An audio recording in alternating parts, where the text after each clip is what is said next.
بسم اللہ الرحمن الرحیم۔ رسول خدا صلی اللہ علیہ وآلہ وسلم نے فرمایا، قیامت کی سرزمین آگ ہی آگ ہوگی، مومن کے علاوہ کسی پر سایہ نہ ہوگا اور اس کا صدقہ اس پر سایہ پلن ہوگا۔ تفصیل: رسول خدا صلی اللہ علیہ وآلہ وسلم نے فرمایا، قیامت کے دن جب تک تمام لوگوں کا فیصلہ نہیں ہو جائے گا، اس وقت تک ہر شخص اپنے صدقہ کے سایہ میں ہوگا۔ رسول خدا صلی اللہ علیہ وآلہ وسلم نے فرمایا، اس میں تو شک ہی نہیں کہ صدقہ اللہ کے غیظ و غضب کو ٹھنڈا کر دیتا ہے۔ حضرت علی علیہ السلام نے فرمایا، صدقہ جہنم کی آگ کے مقابلے میں ڈھال ہے۔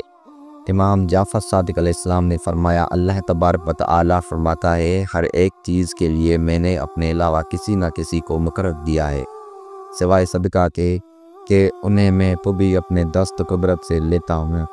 رسول خدا صلی اللہ علیہ وآلہ وسلم نے فرمایا، صدقہ برائیوں کے 70 دروازوں کو بند کر دیتا۔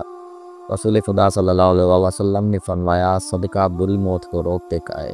آپ صلی اللہ علیہ وآلہ وسلم نے فرمایا، صدقہ دیا کرو اور مریضوں کی دوا صدقہ سے کیا کرو، کیونکہ صدقہ عزت کی حفاظت کرتا ہے، بیماری سے بچاتا ہے اور اسی سے تمہاری اندریں اور نیکیاں بھی زیادہ ہوتی ہیں۔ حضرت علی علیہ السلام نے فرمایا، صدقہ کامیاب دوا ہے۔ رسول خدا صلی اللہ علیہ وآلہ وسلم نے فرمایا، صدقہ زیادہ دیا کرو، اس سے تمہیں وافر مقدار میں رزق ملے گا۔ حضرت علی علیہ السلام نے فرمایا، صدقہ کے ذریعے نزول رزق کی دعا کرے۔